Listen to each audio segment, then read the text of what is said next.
Welcome to the Deep Dive. Today, we're tackling a concept that's, well, it's really exploded, hasn't it? The multiverse. It really has, from pretty abstract physics to basically dominating pop culture. Exactly. It's everywhere.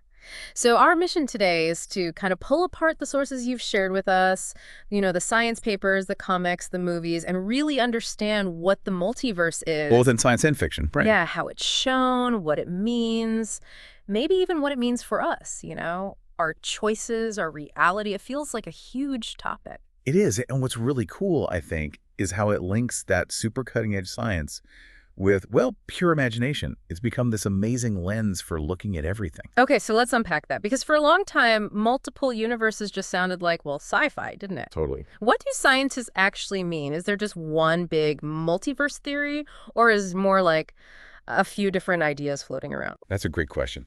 It's definitely not just one thing.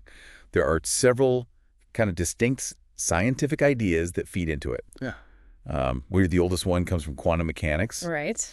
Specifically, Hugh Everett III back in 1957, his many worlds interpretation. Okay, many worlds. What's the core idea there? Everett basically said that every time there's a quantum event, like you measure something tiny, the universe doesn't just pick one outcome. It actually splits. Splits? Into what? Into multiple branches, multiple actual worlds. So every possible outcome of that quantum event happens, just in a separate universe. Think of it like, a path diverging. So in one universe I turned left, and in another I turned right, and both are real. That's the idea, yeah. Creates alternate histories, alternate futures, all stemming from these tiny quantum choices. Mind-bending already. Okay, what else? Then you've got string theory. This is more theoretical physics, suggesting maybe our universe isn't just the 3 dimensions we see plus time. More dimensions. Like, how many? Could be up to 11, the theory suggests. And within that higher dimensional space, other universes might exist, like parallel membranes or brains. Brains, like sheets of paper stacked together. Kind of, yeah. Each sheet is a universe, existing right next to ours in these extra dimensions. Yep. But we can't normally, perceive or interact with them. Okay, so many worlds from quantum choices, brains from string theory. Is there a third one? There is, yeah. The cosmological multiverse idea. This one's often tied to something called eternal inflation. Inflation, like the universe expanding after the Big Bang. Exactly. But the idea here is that inflation didn't just happen once and stop. It's potentially still happening infinitely in the larger cosmos. Our entire observable universe might just be one bubble that formed when inflation slowed down locally. One bubble in, like, a cosmic foam. Precisely. Yeah. An infinite foam of these bubble universes constantly forming. And the really wild part, each bubble could have totally different physical laws. Different laws? You mean like gravity work it differently? Or Right. Or the speed of light is different. Maybe even the fundamental forces aren't the same. Just completely alien universes operating under different rules. Wow. Okay, so quantum splits, extra dimensions, infinite bubbles. That's a lot more complex than just alternate timelines. Definitely. And I guess that's where fiction often takes shortcuts, right? It mixes these really complex scientific ideas with simpler stuff like, just going back in time or stepping into a pocket dimension. Absolutely. Fiction needs characters to interact, to travel between these worlds, which most of these scientific theories don't really allow for. That leads to, some popular misunderstandings. It's still amazing how fast these ideas jumped from, like, theoretical physics papers into comic books, though. That seems like a huge leap. How did that happen? Well, for DC Comics, it was pretty specific. It really kicked off with a story called The Flash of Two Worlds. Oh, yeah. When was that? 1961. The Flash number 123.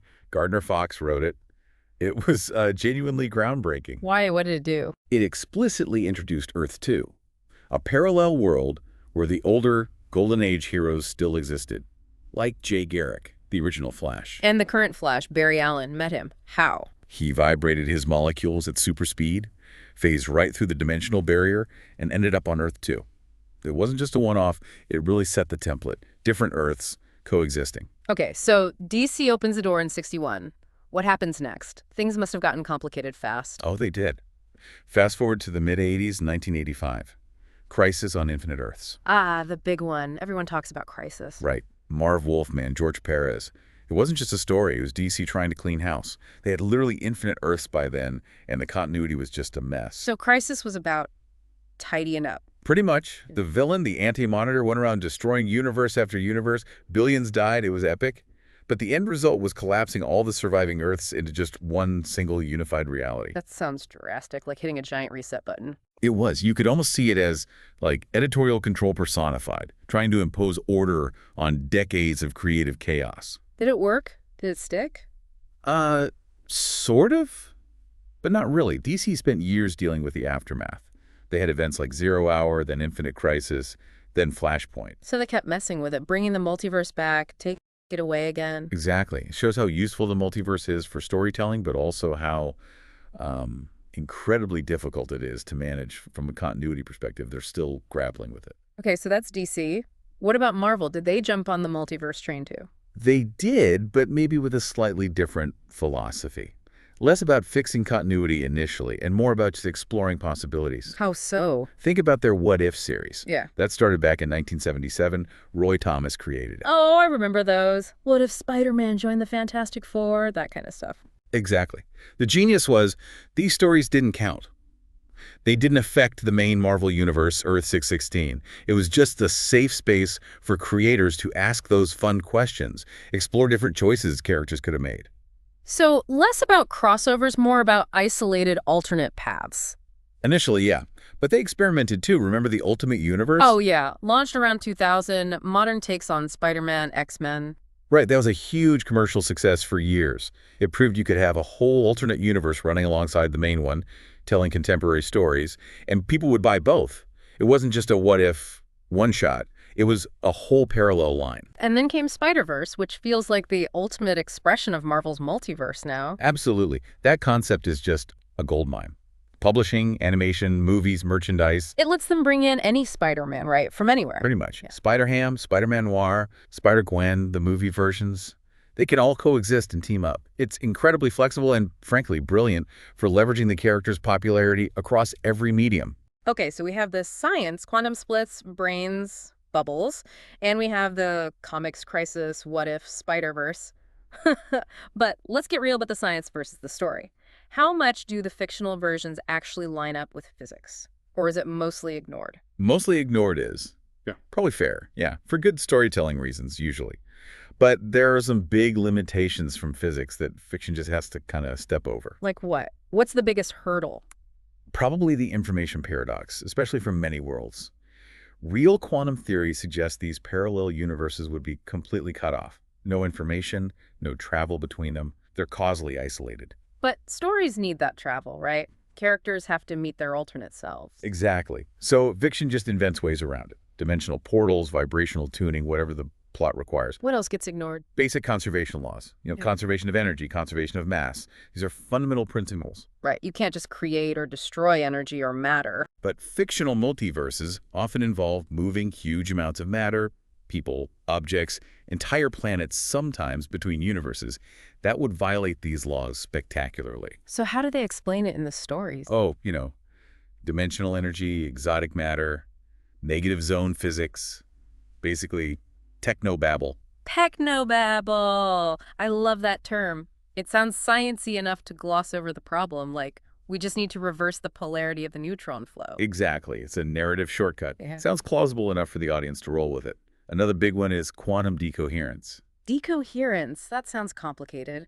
It kind of is, but the gist is, even if these parallel worlds did split off, they'd become mutually unobservable almost instantly. They wouldn't stay coherent and interactive like they do in fiction. They'd decohere, fade from each other's reality. Like dropping different dyes in separate glasses of water. They mix in their own glass but can't cross over. That's a pretty good analogy, yeah. Fiction needs those dyes to jump between glasses, which physics says shouldn't happen. So, okay, lots of scientific limitations get creatively bypassed. Which brings us to why storytellers do it. What are the creative reasons, the narrative needs that make the multiverse so appealing despite the physics problems? Well, there are huge advantages for storytelling. First off, narrative convenience. How so? It's like a giant get-out-of-jail-free card sometimes, or a reset button. Writers can explore really dark paths, kill off major characters, blow up planets. Knowing they can always undo it or say that was just an alternate universe. Yes. Exactly. It allows for exploring consequences without necessarily having them be permanent in the main storyline everyone follows. You can have your cake and eat it too, narratively speaking. That makes sense. What else? It's fantastic for character development. Think about a hero meeting an evil version of themselves. Right. Or a version who made different, maybe better choices. It forces the character and the audience to confront their own choices, their values, what defines them. Seeing what might have been is a powerful mirror for self-reflection. It adds depth. Yeah, I can see that. And then there's just sheer world-building flexibility. Creators can go wild. They can try out different genres, different tones, different historical settings, all using familiar characters. Like a medieval fantasy version of the Justice League or something? Precisely. It keeps things fresh for the creators and the audience, while the publisher still gets to protect their main, established version of the characters and the continuity they've built. It's creatively liberating, but also manages risk for the brand. Okay, so science laid the groundwork. Comics built these brawling narratives. How have the big movie universes handled it recently, especially Marvel and DC? Well, the Marvel Cinematic Universe went all in during Phase 4, didn't it? Yeah, I felt like everything was multiverse related for a while. You had Loki, What If, Doctor Strange, and the Multiverse of Madness. They really leaned into it. Yeah. But I think it's fair to say they struggled a bit with keeping the rules consistent. You mean like how the multiverse actually works seemed to change from project to project? A little bit, yeah, which led to some confusion. Mm-hmm. Loki tried to explain it with the whole sacred timeline and the TVA trimming branches, basically trying to justify why we hadn't seen the multiverse much before then. But then you get Spider-Man No Way Home, which was just huge and seemed to handle it really well, emotionally at least. Oh, absolutely. That film was a masterstroke in using the multiverse for nostalgia and emotional payoff, bringing back Tobey Maguire and Andrew Garfield. Yeah, people went nuts for that. It showed the power of the concept when it connects with fans' history. Definitely. It proved the box office potential. What about DC on the movie side? They've had a rougher time connecting their films, haven't they? Did the multiverse help or hurt with the Flash movie? The Flash tried to use multiverse and timeline shenanigans to kind of explain DC's messy movie continuity. Oh, but it maybe just made things more confusing. For a lot of casual viewers, I think so, yeah. It showed how tricky it is to adapt that really complex comic logic smoothly to film, especially when the foundation isn't already crystal clear. It highlighted the adaptation challenges. It's interesting, too. We even got a real-world example with Zack Snyder's Justice League, right? Like two different versions of the same basic movie existing, a mini multiverse for audiences to compare. That's a great point, actually, yeah. And on TV, you had the CW's Crisis on Infinite Earths crossover event. That was ambitious, pulling characters from all their different shows. Incredibly ambitious and pretty successful creatively in adapting the spirit of the comic. But it also really showed the budget and logistical limits of doing massive multiverse stories on a TV scale compared to comics or big budget movies. It feels like animation has maybe had the most success visually, though. Oh, without a doubt. You have to talk about Spider-Man, Into the Spider-Verse. Revolutionary. Yeah. Absolutely. The way it used different animation styles for each Spider-Person, making them visually distinct because they were from different universes. Genius. It made the concept feel real and emotionally resonant in a way live action struggles with. Yeah, the art styles clashing but coexisting was amazing. And Disney Plus did What If, the animated series. Right, drawing directly from that Marvel Comics idea. And animation definitely lets you do crazier stuff than live action budgets allow, like, Captain Carter or Marvel Zombies. True, although sometimes I felt a bit detached from those animated stories, knowing they weren't the main versions. Is that just me? No, that's a common challenge. Making the audience invest emotionally when they know it's an alternate, maybe temporary reality. It's tricky. And then you have something totally different, like Rick and Morty. Yeah, which uses the infinite multiverse for, like, existential dread and dark comedy. Right. It's not about heroes meeting heroes. It's about how infinite realities maybe make everything kind of meaningless. Right. Or at least chaotic. Exactly. It shows the philosophical depth you can mine from the concept, even if it's often bleak. It pushes the idea beyond just superheroics into something more profound, more unsettling. That really does raise a deeper point. Beyond the action and the crazy plots, what are the deeper human things the multiverse taps into? It's not just cool visuals, is it? Not at all. It plugs right into the psychology of choice and regret. That feeling of what if? What if I'd taken that other job or married someone else? Exactly. That universal decision anxiety. We all wonder about the roads not taken. Multiverse stories let us explore that vicariously. Maybe somewhere that other path worked out. It can almost be comforting in a weird way.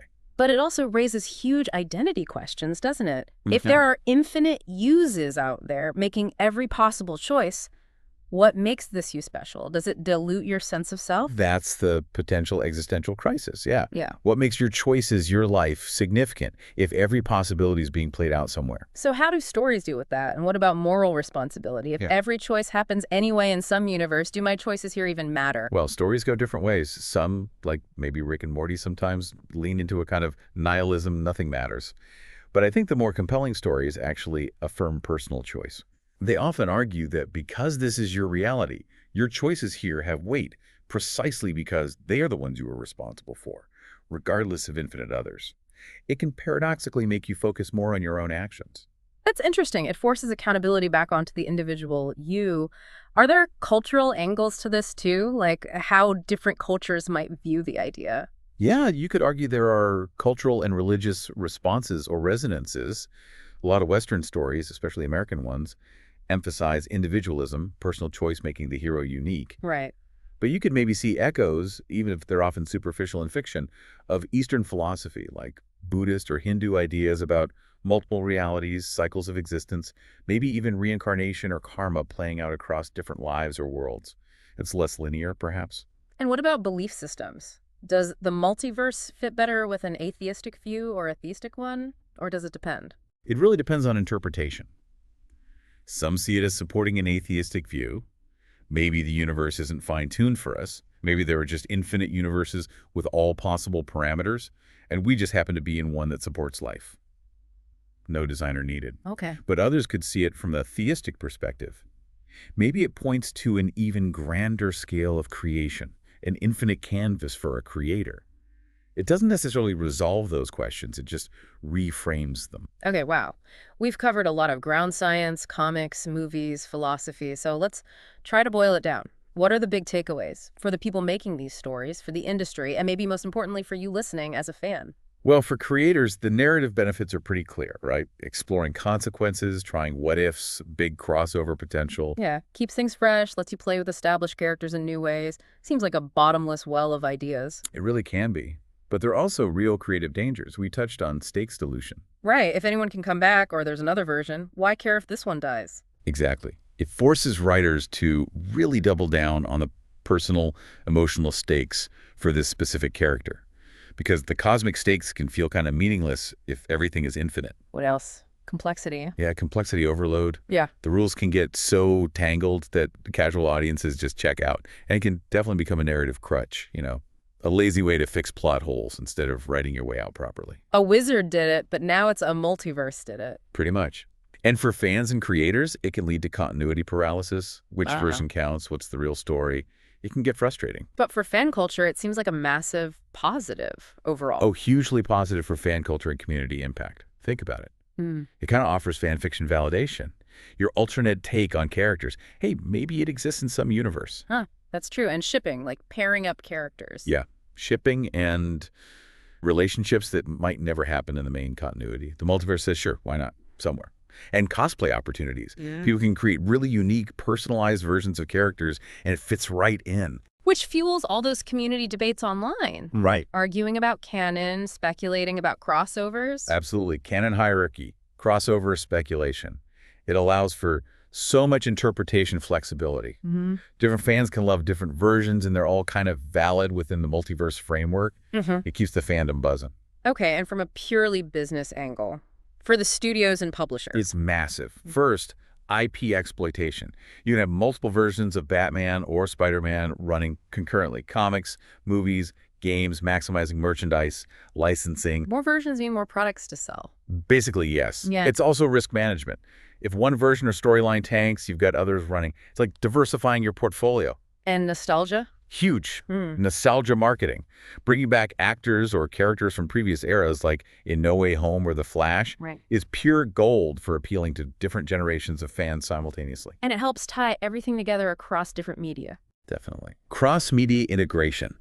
The multiverse logic makes it easier for a character to look and act differently in a comic, a movie, and a video game without breaking suspension of disbelief too much. It facilitates franchise expansion. You could even use it for adapting characters for different countries or markets? Yeah, international adaptation. You could theoretically have a culturally specific version of a hero, tailored for a particular market, explained away as just another corner of the multiverse. Expands the global reach. So where does it go next? What's the future look like? Well, technologically, imagine virtual and augmented reality. Experiences where you make choices that literally branch your reality, letting you step into these alternate worlds immersively. Whoa, that could be intense. Right. And think about artificial intelligence and procedural generation. Could AI eventually generate infinite variations of stories, characters, entire universes tailored just for you, truly personalized realities? The multiverse becomes infinite user-generated content. That's a wild thought. It is. The possibilities, much like the multiverse itself, seem kind of endless. So there we have it. From a physics hypothesis in the 50s through decades of comic book chaos and creativity to dominating our movie screens and philosophical debates today. It's been quite a journey for an idea. It really shows how powerful concepts can be, how they mutate and grow as they move through culture. And maybe leave us with a final thought to chew on, right? For you listening. Yeah, maybe two things. First, are these stories genuinely giving us useful ways to think about choice, reality, identity, or are they ultimately just really fun, complex escapism? Maybe both. Good question. And second, maybe more personally, how does constantly engaging with stories about infinite possibilities, infinite what-ifs, affect how we view consequence and commitment in our own lives, in the one reality we actually know we have? Does it make our choices feel less important or maybe more important? Definitely something to think about. Keep exploring these ideas, folks. The multiverse isn't going away anytime soon. Thanks for joining us on this deep dive.